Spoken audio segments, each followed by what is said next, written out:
सकता है, वो हम सीखेंगे सर आपसे, और हमको अच्छा लगता है, हम आपसे बात करेंगे, हम लोगों से जुड़ते हैं, तो आई नो कि better to know about each other, ये अच्छा भी लगता है, फीलिंग है इसकी, अच्छी अपनी फीलिंग है।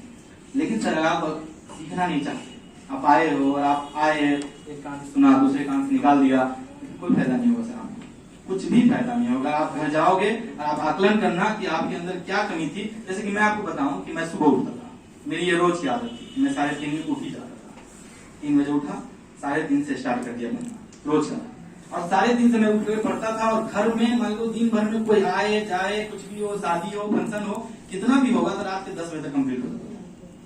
जब ये 10 बजे तक कंप्लीट हो जाता फिर तो आपका अच्छा टाइम है, सो फिर तो 5 से 6 घंटा रोज सोना चाहिए, ये तो करना ही पड़ेगा आपको, मतलब वो फॉर बेटर वेलबींग, आपके मतलब हेल्थ के लिए बेटर होगा कि आप 5 से 6 घंटे तो रोज सो ही।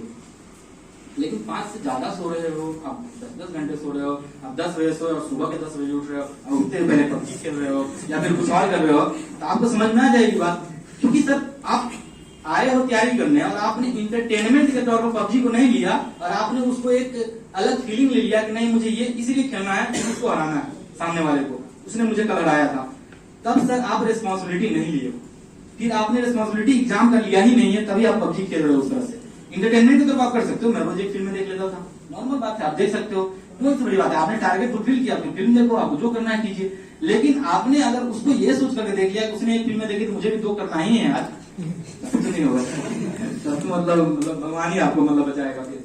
लेकिन पॉइंट ये है कि अगर आप मेहनत करना चाहते हैं, आप सच में पढ़ना चाहते हैं, तभी आप यहाँ हैं, तभी आप इस तरह के कोचिंग में हैं जहाँ पर लोग मतलब समझिए कि एक IAS अधिकारी है, मतलब सर इतने मतलब बड़े पोस्ट पे हैं, उसके बावजूद आप लोगों की मदद करते हैं। मतलब बहुत मुश्किल होता है ये समय निकालना, सोचना। अभी तो मेरी ट्रेनिंग स्टार्ट नहीं हुई, फिर भी मेरे लिए मुश्किल हो गया कि मतलब ये कहाँ जाऊँ, कहाँ से लोग बुलाते हैं, लगता रहता है अंदर से कि कहाँ जाऊंगा, नहीं हो पाता है। तो ये है कि मतलब इनको तो और ज्यादा टाइम नहीं मिलता होगा। सर ही जैसे आए हैं, सर मतलब इतने बड़े पोस्ट पे हैं, सर आए हैं तो सर को भी टाइम कहाँ मिलता होगा, मुझे सर आए हैं तब से कह रहे हैं कि टाइम का जल्दी जल्दी कीजिए, सर को टाइम नहीं है, सही में नहीं है सर, मतलब आपको टाइम दे रहे हैं तो मतलब आपके फ्यूचर के लिए, ये इनका मतलब बड़प्पन है, ये इनकी अच्छी बात है कि आपके लिए टाइम दे रहे हो, आपको अच्छा करना चाहते हैं, वो चाहते हैं कि आप में से कोई ऐसे ही IAS बन जाए, IRPS अधिकारी बने, या फिर आप IPS बने, या SDM बने, DSP बने, कुछ भी बने, ये वो चाहते हैं, इसीलिए वो आपके लिए कर रहे हैं कि आप बन सकते हैं। और आपको मतलब आपके अंदर वो पोटेंशियल हम लोग को दिखता है, मतलब एकदम साफ साफ दिखाई देती है, वो ललक दिखती है, वो मतलब जब आप सुनते हैं ना तो उस बात को समझ में आती है बात कि आप किस तरह से सुनना चाहते हैं, आप उस चीज उसके लिए बेचैन है। नसीम सर आए हैं कि नहीं आए, ये सवाल कितने लोगों ने पूछा आज यहाँ, मतलब इस बैच में कई लोग, चाहे दूसरे लोगों के बारे में पूछा हो, मतलब ये क्यों पूछ रहे हैं, क्योंकि आप सुनना चाहते हैं मुझे, आप जानना चाहते हैं हमसे कि मेरे क्या गुण थे जो आप में नहीं है, या फिर मेरे क्या गुण है जो आप सीख सकते हो, आप जान सकते हो। सर जान सकते हो बहुत सारे गुण, आप कुछ भी करो, मतलब बोला ना कि पहले आप रिस्पॉन्सिबिलिटी लो, क्योंकि सर ये सागर है, मैंने पहले ही कहा था इसके बारे में, बहुत पहले कह चुका हूँ कि ये जो एग्जाम है सिविल सर्विसेज, ये सागर है। अगर आप इसमें आए हो तो आप अर्जुन की तरह आओ सर, गांधी उठा लिए हो तो फिर आपको चलाना ही होगा सामने, चाहे जो भगवान हो या फिर कोई भी हो, गांधी उठाए हो तो आपको चलाना ही होगा, क्योंकि गांधी आपने उठा ली है, फिर आप रुक नहीं सकते। आप युद्ध मैदान में आ गए फिर बोल रहे हो नहीं बहुत शक्तिशाली हम तो पीछे जा नहीं चलेंगे, ऐसे चलेगा काम क्या? नहीं, आप जब गांधी उठाए हो तो यू हैव टू मतलब फाइट, आपको लड़ना होगा सर। जब आप लड़ने आ गए हो तो फिर आप लड़ो, फिर आप मेहनत करो, उसके लिए डटे रहो। आपको मुश्किल तो आते रहेगा, सबकी लाइफ में, मेरे लाइफ में मुश्किल मैं बताऊं तो आप अपने साथी लड़के परेशान हो जाएंगे। 2017 में जब मेरा करियर पीक पे था, मैं अपने IIT BHU का अपने बैच का टॉपर था वहाँ इंजीनियरिंग, मैं वहाँ टॉपर था, मेरे आराम से सैलरी अच्छी खासी 25 लाख की जॉब तक लगी थी, मैंने सब छोड़ा था। लेकिन उसके बावजूद मैं अगले प्लेसमेंट में नहीं बैठा, 4th year placement, 3rd year में मतलब इंटर्न होता है उसी में प्लेसमेंट वगैरह हो गया, PPO बोलते हैं उसको, प्री प्लेसमेंट ऑफर, वो सब हो गया था। उसके बावजूद नहीं बैठा क्योंकि 2017 में मेरी मम्मी का डेथ हो गया। She was the sole source of income for my family, वही एक थी जो सब संभालती थी। फिर मैं फूट गया, मुझे लगा कि नहीं अब मुझे कुछ बड़ा करना पड़ेगा। फिर मुझे अंदर से रोज फीलिंग आती थी, रोज मैं जब देखता था कि किसी का 25 लाख का प्लेसमेंट लगा, किसी का 30 लाख का प्लेसमेंट लगा, सब पार्टी कर रहे हैं, कुछ हो रहा, मैं फ्रस्ट्रेट हो गया, मैं परेशान हो गया, मैं बहुत परेशान हो गया। मैं बनारस से इलाहाबाद चला गया, मतलब 2 महीने के लिए। मैं यहाँ रहूंगा नहीं, मैं देखूंगा किसी को कि कौन क्या कर रहा है। सोशल मीडिया सब बंद कर दिया, क्योंकि मैं देखूंगा तो मैं परेशान हो जाऊंगा। तब मैं सोचता था कि नहीं, इतना आसान है, अगर आप इतने बड़े मुकाम पे आना चाहते हो तो सर ये बात जरूर याद रखना कि सीढ़ियां उन्हें मुबारक जिन्हें छत पे जाना है, अपनी तो मंजिल है आसमां, रास्ता खुद बनाना है।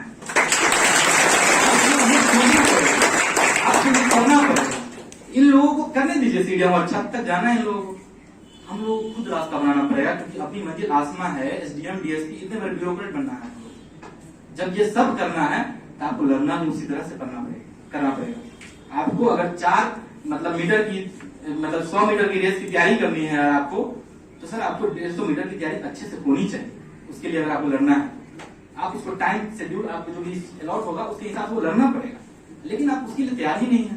आप तैयारी बस इतनी ही कर रहे हैं, बिजनेस काम है, मुझसे कोई लोग पूछते रहते हैं आजकल कि सर इस सब्जेक्ट में कौन कौन सा टॉपिक पर, आप ये भी पूछ लो कि कौन कौन सा क्वेश्चन आएगा बता देता हूँ मतलब ये तो कोई लॉजिक नहीं हो ना।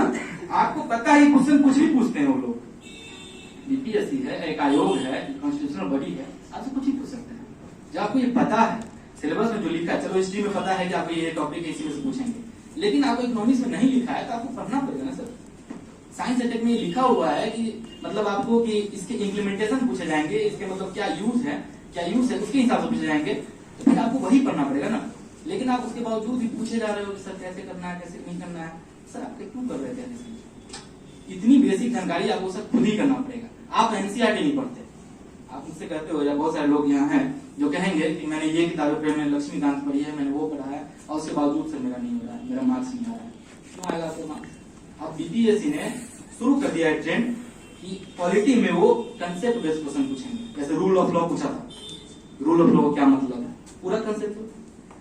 अब ऐसे ही पूछेगा, आपसे नहीं पूछेगा कि आर्टिकल 123 क्या होता है, ऑर्डिनेंस क्या है, नहीं पूछेगा। वो छोड़ रहे हैं वो तरीका, क्योंकि सर कंपटीशन भी तो अच्छा हो रहा है, बच्चे भी तो अच्छे आ रहे हैं।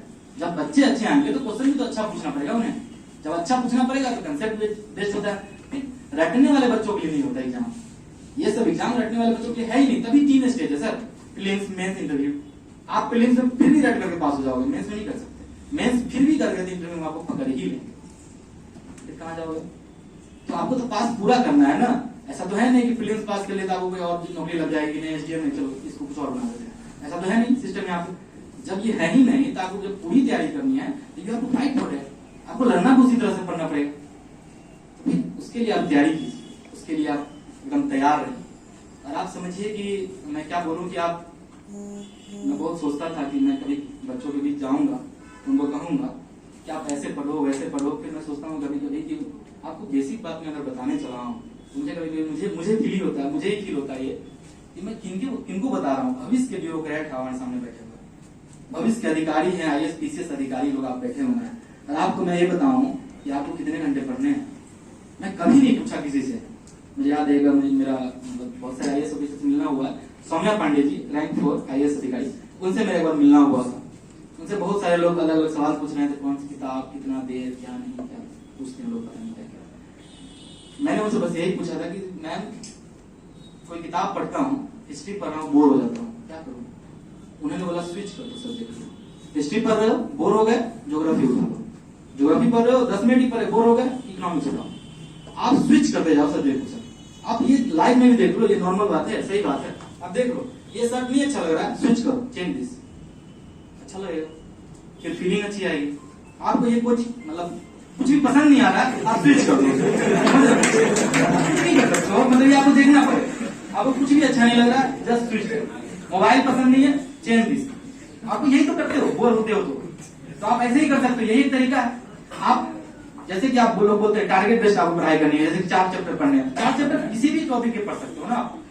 लेकिन 4 चैप्टर आपको पढ़ने वाले, आप पढ़ना ही नहीं चाहते। जैसे कि आपने शुरू किया 4 चैप्टर, बस इंडेक्स देख लिया आपने, और उसके बाद सोचा कि मैं कर लूंगा, आज शाम हो गई और आपका एक चैप्टर कंप्लीट नहीं हुआ। सर आप कैसे करोगे? फिर आप नहीं करो ना उसकी तैयारी, फिर तो टफ है आपके लिए, फिर तो बहुत टफ है सर, बहुत। आपको मैं बताऊं कुछ एग्जाम इससे भी ज्यादा टफ है। बीपीएससी को लोग बोलते हैं कि टफ है, बीपीएससी ज्यादा टफ तो मुझे एसएससी का एग्जाम होता है। देखिए आप लोग इतना टफ होता है, क्यों टफ होता है पता है क्यों? क्योंकि उसमें फैक्चुअल क्वेश्चन पूछते हैं, और फैक्चुअल क्वेश्चन उन्हीं को याद रहता है, उन्हीं को सब कुछ समझ में आती है जो भी होता है, जो रटना जानते हैं। आप कंसेप्ट पर जब आओगे तो आपके लिए वो चीज, वो एग्जाम है ही नहीं। यूपीएससी में आप देखो, यूपीएससी क्वेश्चन कभी भी है ना, आपको लगेंगे कि ज्यादा इजी है ये एसएससी वालों से। यूपीएससी किसी एस्पिरेंट को लिखा एसएससी की एग्जाम में हो सकता है शायद पास हो जाए। मैं इस बात का दावा भी कर सकता हूँ, मेरे लिए मतलब आसान बात है, मैंने चेक कर लिया सब चीजों को, तभी बोल रहा हूँ ये आसान है। आप नहीं होगा, लेकिन यूपीएससी आसान है क्योंकि वो कंसेप्ट पे सब कुछ चल रहा है, एग्जाम का सारा क्वेश्चन कंसेप्चुअल है। यहाँ तक वो फैक्ट भी अगर पूछेंगे ना, जैसे पिछले वाले क्वेश्चन पूछा था, डेटा दिया था किसी चीज का 59,000 समथिंग, वो डेटा है ना 59,000 था ही नहीं, और 59,000 के 24,000 के आसपास डेटा था और 59,000 दे रखा था, पहले ऑप्शन गलत हो गया। आपने उसको कैंसिल याद करके रखा, अच्छा मुझे तो याद ही नहीं है कि 59,000 है कि 59,960, 59,1060 ऐसा करके लिखा हुआ, ऐसा करके ऑप्शन लिखा हुआ था, समझे? तो आदमी को आंसर तो 24,000 है, वो इतना बड़ा डेटा ही आपको दे दिया कि आप समझ जाओ कि ये क्वेश्चन है ना इजी है, बहुत इजी। ऐसे पूछेंगे यूपीएससी, लेकिन बीपीएससी चाहे ये नीचे वाले एग्जाम ऐसे नहीं पूछेंगे, वो पूछेंगे आपको इसी बार तो हर बार तो पूछता ही रहता है बीपीएससी 64, 65, 66 में तीनों प्रीलिम्स दिया है, तीनों में अच्छे स्कोर है 125 सबका एवरेज होगा। तो आप देखो उसमें क्या है, कैसे पूछते हैं 12.1, 12.2, 12.3। मैं ये पढ़ के गया कि सर्च लाइट का एडिटर कौन है, अभी मुझे याद नहीं कौन है, मान लो एमएन रॉय है, मान लो मिनट की, तो एमएन रॉय में पढ़ के गया, वहां गए तो मनी एन से कुछ और नरेश रॉय, समझे? उसके बाद मनी ये उसका नरेश नहीं नरोत्तम रॉय, ऐसे करके ऑप्शन था। मैं क्या करता मैंने सोचा एमएन रॉय में पढ़ के आया हूँ और यहाँ इन्होंने अलग अलग ऑप्शन बना रखे, एमएन रॉय सब है, तो कैसे होगा? तो ये फैक्ट है सर, ये आपको टफ करने के लिए, क्वेश्चन को बहुत ज्यादा टफ करने के लिए होता है, आपको एलिमिनेट करने के लिए होता है। क्यों? क्योंकि ये एग्जाम का जो पहला जो पेपर होता है मतलब प्रीलिम्स, वो एलिमिनेशन राउंड होता है, दूसरा होता है सिलेक्शन राउंड होता है, और तीसरा होता है बुद्धिजीवी लोगों को निकाल लेना, वही है बस, उन्हीं को चुनना है, वही अधिकारी बन सकते। मुझे अभी भी याद है जब मैं इंटरव्यू देने गया था मुझे इंटरव्यू में उन्होंने, मैं एंटर किया, मैंने पूछा मैं सर, उसका उन्होंने बुलाइए, बैठिए, मैं बैठा, उसका बोले तुरंत ही खुद ही बोलते हैं चेयरमैन सर कि बैठिए नहीं आप सो जाइए, कोई दिक्कत नहीं, आप कंफर्टेबल फील कीजिए, उसके बाद ही आप जवाब देना। नहीं सर ठीक हूँ, मैं बैठे ठीक हूँ। तो फिर उन्होंने क्वेश्चन पूछा कि पहला ही क्वेश्चन उनका ये था, एक सिविल सर्वेंट में भारतीय संस्कृति के अनुसार ऐसे क्या 5 गुण हैं आप में जो आपको लगता है कि सिविल सर्वेंट आप बना सकते हैं? पहला ही क्वेश्चन क्या है? ये क्वेश्चन ओपिनियन है, इसमें कुछ फैक्ट था क्या? नहीं था।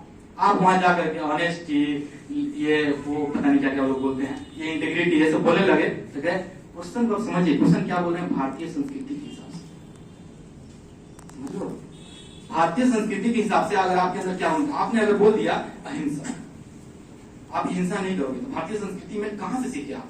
गांधी जी से, समझ लो, ये आप उठा करके आप बोलते हो, आप बोलते हेल्प करना, मदद करना, भारतीय संस्कृति में यही तो है सर। बुद्ध ने क्या सिखाया आपको? एक दूसरे की मदद कर करके आप आगे बढ़िए।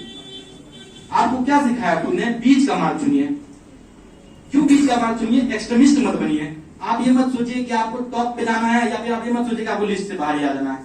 आप ये सोचिए कि हम लिस्ट में रहे, कुछ भी बना दो, आप बना दो, आप वीडियो सीओ जो भी आपको बनाना है, व्हाटएवर यू वांट आप बना दो, मुझे कोई दिक्कत नहीं है।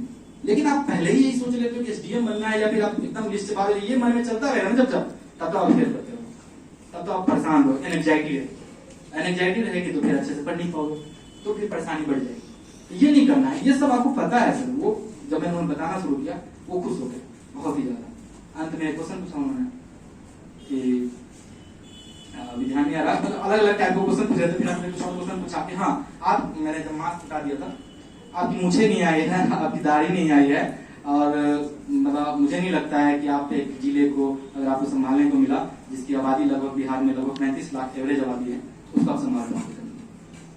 वहां क्या था, वो क्वेश्चन सुनते ही मैं समझ गया कि मेरे लिए कॉन्फिडेंस का क्वेश्चन यही गेम कर गया। मैंने बोला जी बिल्कुल संभाल लेंगे।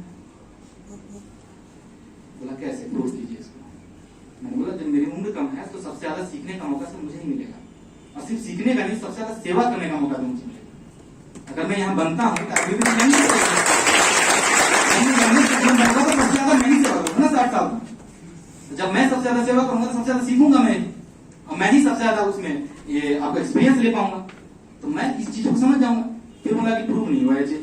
फिर मैंने बोला कि सर जब मैं 2 स्टेज करके यहाँ तक आ गया हूँ, जब यहाँ से पास हो जाऊंगा तो आप ट्रेनिंग तो दोगे, फिर वहां मैं गोल्ड मेडलिस्ट बन जाऊंगा सर।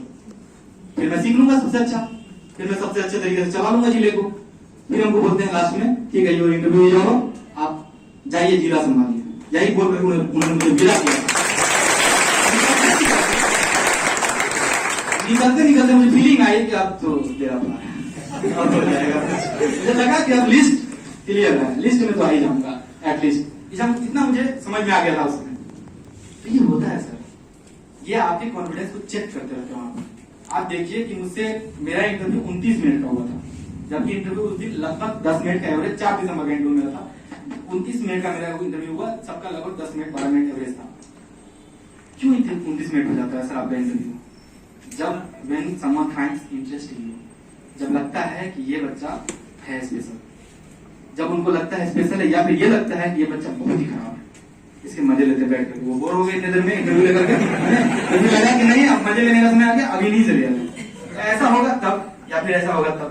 दो केस तो मुझे समझ में आया, मैं मजे लेने वाला वैसे नहीं था, क्योंकि मुझे लास्ट में विदा किया था कि जाओ तुम बन करके जिला संभालो, तब मैं समझ गया कि मैं अच्छा रिजल्ट दे सकता।